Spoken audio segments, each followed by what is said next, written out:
রাত্রে ফোনে ঘুমায় যাওয়ার পর সকালে গার্লফ্রেন্ড যখন তার বয়ফ্রেন্ডকে ফোন দিচ্ছে তখন prong prong prong prong. Hello জান, গুড মর্নিং। ও তুমি কি খবর, উঠলা?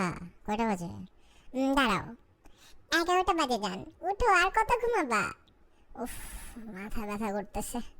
আচ্ছা রাত্রে কখন ঘুমাইছি খেয়ালও তো নাই, কথা বলতে বলতে কি বলছি না বলছি মনে পড়তেছে না কিছু।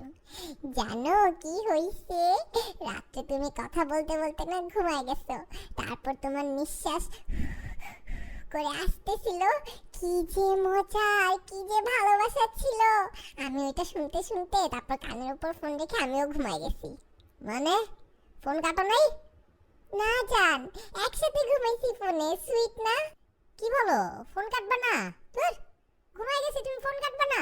জানো না পকেটে টাকা নেই, ভার্সিটি বন্ধ, 70 টাকা ছিল মোবাইলে, ওইটাও খাই দিলা। এটা কোনো কাজ করছো তুমি? দূর মিয়া, খবিসের মতন রাত্রে গড় গড় করে নাক ডাকছো, পুরা রাত সহ্য করছি, অন্য জিএফ থাকলে পরদিনই ব্রেকআপ করতো। দূর, ফালতু কথা বলবা না তো। তুমি এটা কোনো কাজ করলা? আর 70 টাকা, আমার 70 টাকা খায় নাক ডাকার শোনার কোনো মানে আছে? তার উপর যদি ভালোবাসতো ওই নাক ডাকার আওয়াজটাও তোমার কাছে ভালোবাসার আওয়াজ মনে হতো। রাখো এখন ফোনে, মুখ হাত ধুয়ে আসি, মেজাজ খারাপ করে দিলা।